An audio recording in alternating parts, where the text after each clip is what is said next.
În România se fac pași mici, dar siguri, spre tridimensional. Dopul scuză mijloacele este primul scurtmetraj 3D filmat vreodată în România, iar echipa Ca în Filme a reușit să ajungă în culisele acestui film. O tehnologie spectaculoasă, un director de imagine specializat în filmările stereografice, un decor ciudat, parcă din filmele lui Tim Burton, și un proiect care va face cu siguranță valori tridimensionale. Vedem chiar acum un material de making-of oferit în exclusivitate emisiunii Ca în Filme.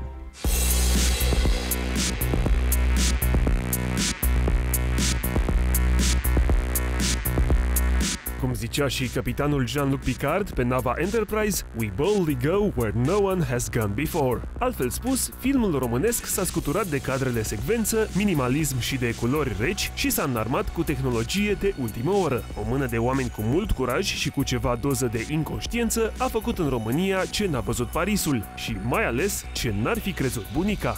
Doamnelor și domnilor, Habemus Film 3D. Dopul scuză mijloacele este prima producție, să spun așa, de film artistic.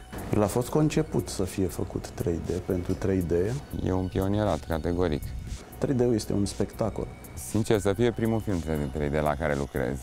Niciunul dintre ei nu știa prea bine în ce se bagă atunci când a hotărât să filmeze o producție 3D, dar au ieșit la liman. După un an de pregătiri, 12 zile de filmare și la 4 ani după ce regizorul Mihai Ionescu a scris scenariul, scurtmetrajul Dopul scuză mijloacele a ajuns în sfârșit în postproducție și va fi gata cel mai probabil până la sfârșitul anului.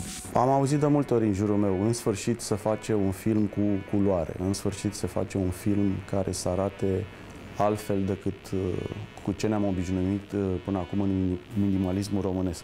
Cred că specialiștii noștri, cineaștii noștri din România o să fie cu ochii pe film mai atent puțin, pentru că suntem o gașcă mică și atunci oamenii ăștia o să fie mai atenți puțin la ce se întâmplă cu filmul 3D. Mă face să mă simt bine, într-o oarecare măsură, și mă face să mă simt responsabil.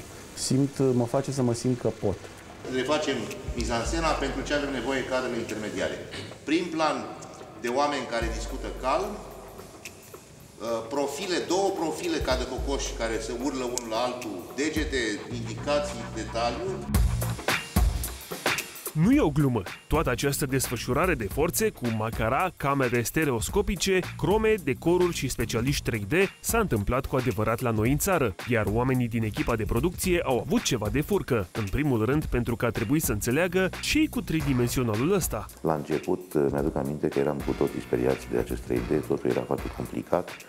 Singurul care avea o experiență anterioară era directorul de imagine, Jolt Mogheri, care ne-a ținut un seminar despre 3D și mi s-a părut foarte complicat, mi s-a părut că e așa ceva, o știință de asta revoluționară. Ce poți să faci cu 3D-ul este că atunci când imaginea ta este proiectată pe ecran, să ai grijă ca și planul 2 și planul 3 și planul 4 să fie cât mai bine făcut și cât mai atent realizat. Realizatorii scurtmetrajului Dopul scuză mijloacele au avut parte de ultima generație în materie de tehnică cinematografică. Aparatele au fost aduse din Germania și sunt, de fapt, echipamente care se folosesc și la nivel internațional în producțiile 3D de la Hollywood. Discutăm despre două camere de filmare cu un dispozitiv complicat care le unește și o oglindă semi-transparentă, adică e un echipament mai special puțin. Pentru a crea o lume fantastică, distopică și fără o coordonare precisă pe hartă, regizorul Mihai Ionescu a avut nevoie de imaginație. A plăsmuit un orășel de poveste, parcă desprins din aventurile lui Alice în Țara Minunilor, ale cărui rămășițe încă se mai găsesc în curtea de la Castel Film. Ghid ne-a fost Mihnea Mihailescu, scenograful proiectului. Suntem, într-un fel, într-o rămășiță de poveste, adică suntem în decorul exterior. Vrea să fie un orășel al unor oameni obișnuiți, cu niște căsuțe cochete, îngrijite, dar un pic ciudate. Asta s-a numit Casa Frizerie, pentru că pe un portic deja existent am creat o vitrină și înăuntru un mic spațiu în acest decor care a fost numai exterior, un mic spațiu interior de frizerie. Mihnea Mihailescu a gândit decorul producției 3D timp de 1 an și apoi i-a trebuit o lună întreagă ca să-l pună la punct. O lună însemnând defrișarea, bătătoria pământului, turnarea betonului amprentat ca să pară piatră cubică, ridicarea structurii, vopsit tot.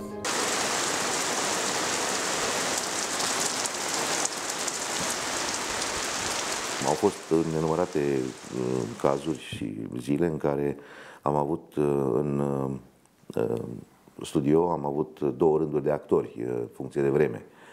Dacă plouă, să filmăm în interior cu anumiți actori, dacă nu, stăm în exterior și așa mai departe. Actorii români nu sunt obișnuiți să lucreze în astfel de producții pentru că n-au mai fost făcute. E o curiozitate și la nivel de percepție a lor.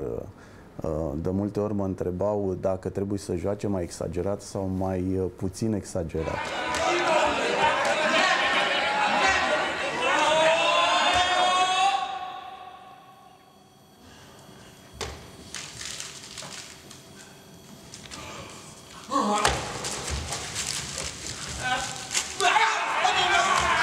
După filmare, greul a continuat. În prima fază, filmul a ajuns în montaj la studioul Chainsaw. Diferența între 2D și 3D constă în faptul că spectatorul depune un efort în plus în a urmări un material 3D, pentru că creierul trebuie să convergă 2 streamuri diferite, 2 imagini diferite. Tot materialul ăsta se va duce la Media Pro Magic, unde se va face toată bucătăria asta de efecte speciale și imagini generate pe computer.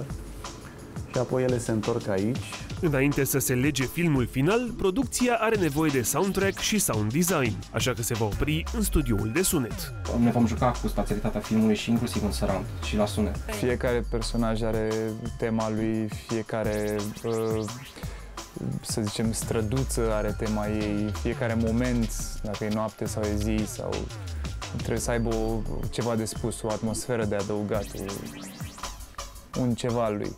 Realizatorii dopului pariază pe poveste.